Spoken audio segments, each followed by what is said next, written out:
नमस्कार, मैं हूं आपके साथ नीतू शर्मा। आप सभी का स्वागत है न्यूज फ्लैश में। शनिवार को केंद्रीय मंत्री गजेंद्र सिंह शेखावत लोकसभा क्षेत्र जोधपुर पहुंचे, जहां एयरपोर्ट पर उनका भाजपा पदाधिकारियों और कार्यकर्ताओं ने स्वागत किया। इस दौरान उन्होंने 15 अगस्त को जान गंवाने वाले छात्र लोकेंद्र के परिजनों से मिलकर उन्हें सांत्वना दी और कहा कि किसी घटना को राजनीति का रंग देना, वह भी लाश पर राजनीति करना आवश्यक नहीं है। परिवार को जो क्षति हुई है उसके लिए दुख की इस घड़ी में हम सभी परिवार के साथ हैं। जोधपुर से दिल्ली के लिए वंदे भारत ट्रेन की सौगात मिलने पर उन्होंने कहा, वंदे भारत की डिमांड सिर्फ जोधपुर दिल्ली ही नहीं बल्कि जयपुर के लिए भी थी। जोधपुर जयपुर के बीच कनेक्टिविटी बढ़ाने की मांग यहां के जनप्रतिनिधि भी कर रहे थे। इस बीच आमजन को राहत देने के लिए दिल्ली से जयपुर तक तमाम स्टेशन में कनेक्टिविटी बेहतर बनाने के लिए इस ट्रेन को शुरू किया गया है। शेखावत ने उपराष्ट्रपति चुनाव को लेकर कहा कि उपराष्ट्रपति चुनाव में इसे क्षेत्रवाद की तरह देखने की जगह विचारवाद की तरह देखना चाहिए। सीपी राधाकृष्ण जी की आइडियोलॉजी के साथ खड़े रहे।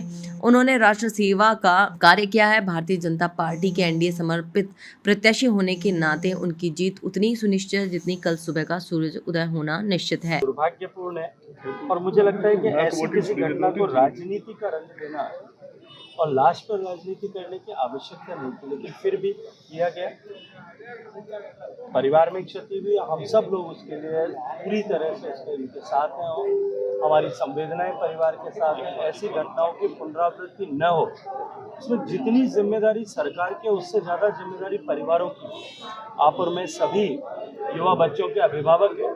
हम सबको भी इस बात का निश्चित रूप से ध्यान रखना होगा कि हमारे परिवार के बच्चे किस तरह से सड़क सुरक्षा को लेकर किस तरह का आचरण और व्यवहार करते हैं। हम सबको निश्चित रूप से जो है अपने परिवारों में आने वाली पीढ़ी को इसके लिए जागृत करने की आवश्यकता है। वंदे भारत एक्सप्रेस जोधपुर और दिल्ली के बीच में प्रारंभ हो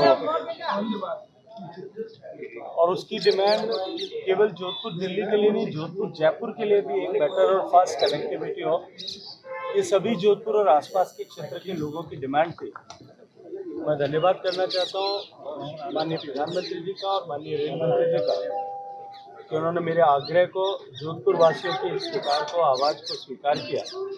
जोधपुर के सभी जनप्रतिनिधि इस बात की अपेक्षा करते थे कि जोधपुर जयपुर के बीच में ये कनेक्टिविटी बढ़े और जोधपुर दिल्ली के बीच में भी दिन के समय में कोई ऐसी फास्ट ट्रेन हो। तो लगता है जिस तरह से रेलवे इंफ्रास्ट्रक्चर को अपग्रेड करने का काम माननीय प्रधानमंत्री जी के नेतृत्व में हो रहा है।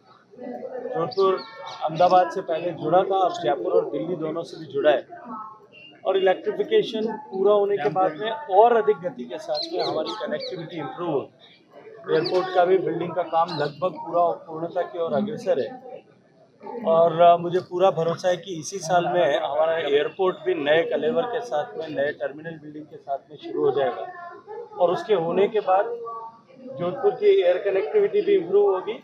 न केवल एयर कनेक्टिविटी इम्प्रूव होगी, बाकी नंबर ऑफ फ्लाइट्स जो है दिल्ली के साथ, मुंबई के साथ, अन्य शहरों के साथ वो भी बढ़ेगी। फिलहाल के लिए इतना ही। आगे की खबरों के लिए बने रहिए हमारे साथ, देखते रहिए न्यूज फ्लैश। नमस्कार।